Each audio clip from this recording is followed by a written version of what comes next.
how I got out of Zionism. So this is obviously a much longer conversation and a much longer story. But for the sake of brevity, I'll try to tell this, as the Alter Rebbe says, the first rabbi of Chabad. I'll try to tell the long, short version of how this happened. So in 2018, when I was 20 years old, I was studying in Jerusalem in an all-male religious nationalist seminary. And obviously I grew up very Zionist. And while I was there, I started having questions about the entire population that existed beyond these walls. And as part of my program, there were individuals who were doing this interesting program where folks actually met Palestinians and heard some of their perspectives. And for me, I had heard some good things about that program, and some of the things that they were saying were interesting and appealing, so I decided to go to that program.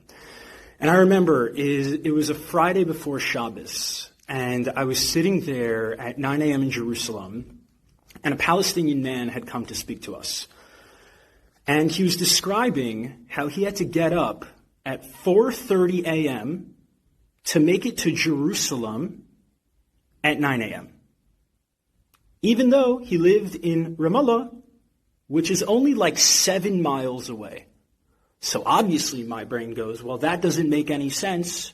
Surely it shouldn't take you more than 4 hours to go 7 miles.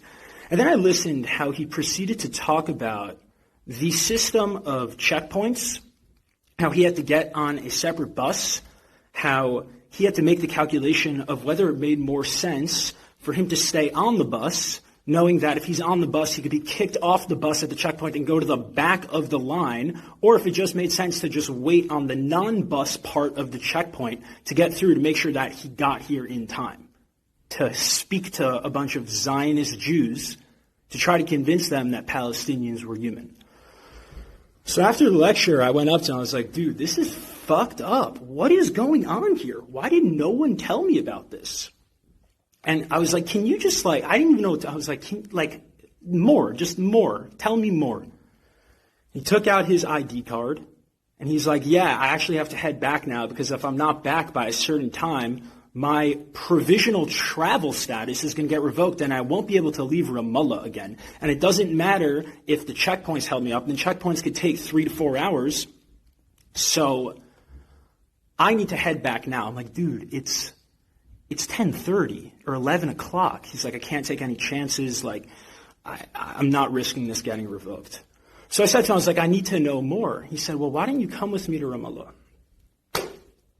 So I'll tell you, the first thought that rose in my mind, it was rising and it said, if I go, you will kill me.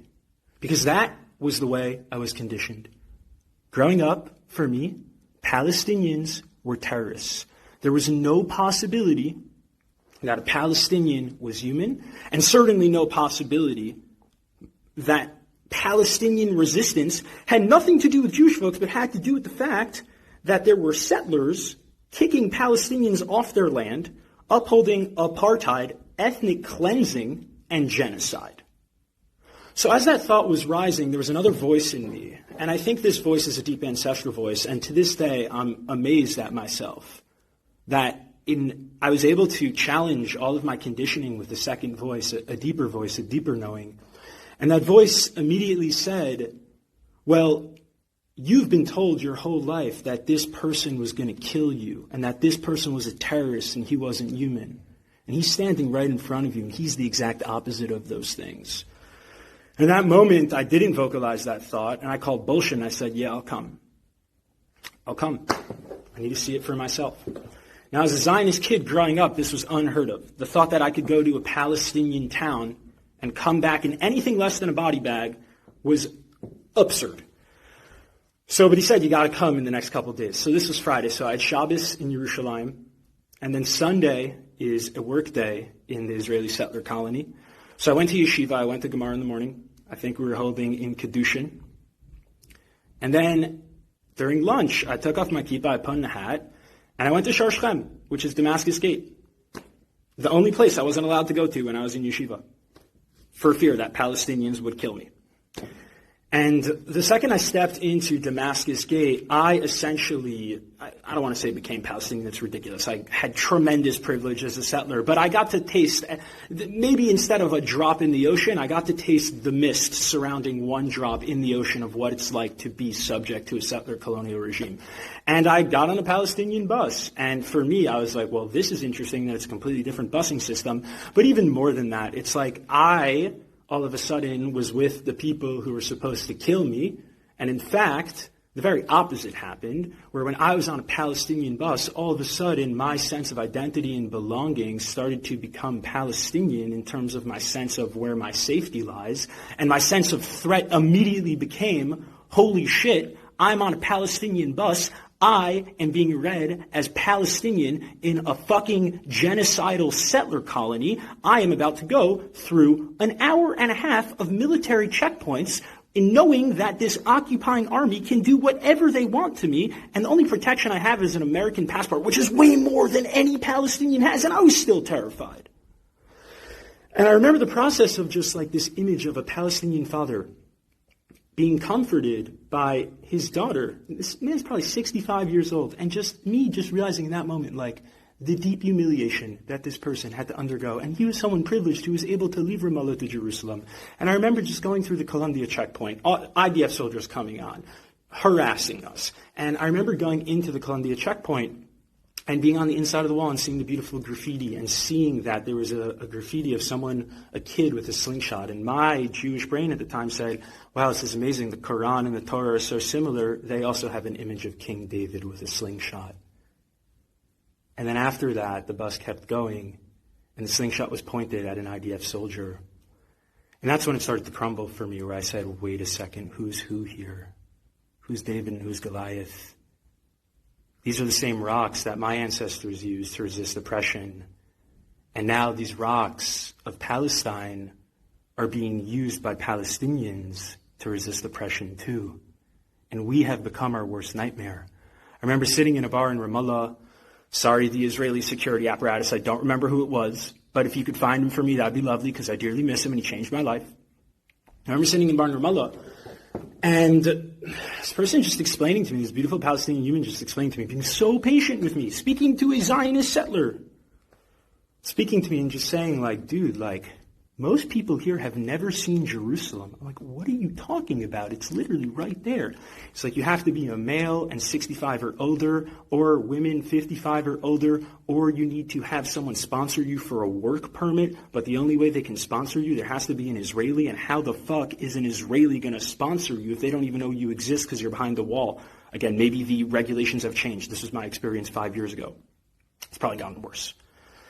And I remember him saying to me, he says, Shlomo, what would you do? What would you do if your entire life, the only person of the occupying army that you saw, and the only interaction you ever had with Jews were IDF soldiers who came in and raided you and arrested you in the middle of the night, put you under administrative detention, tear gassed your homes, cut off your water and electricity, arrested a bunch of your friends, and killed you and harassed you? He said, what would you fucking do? And I said, if you don't think that I would resist with every single fiber in my being, as long as I was alive, to liberate myself from this colonial hell, you are out of your fucking mind. I said, how dare you even ask me what I would do? I said, do you know my ancestry? Do you know who I come from? Do you know that my lineage, my grandfather survived Auschwitz. Reb Shimon Bar Yochai, Hanukkah. You think I wouldn't fight back? That was after 6 hours. Can you imagine what 18 years, what 30 years does to the psyche of someone like that? And y'all sit here and get confused with Palestinian resistance? Are you kidding me? All that shows me is that A, you have no idea what the settler colony of Israel is, and B, it's disrespectful. You're disrespecting yourself. Because you're telling me that if you were in that position, you wouldn't fight back. And you would willingly die. And that tells me that if I was in Auschwitz with you, and we were in the bunkers, you wouldn't resist our Nazi captors. And that is someone I don't trust. So let's fucking get it together and start telling the truth, and take this seriously, Let's fucking free Palestine for all people. For all people. Everyone on the land.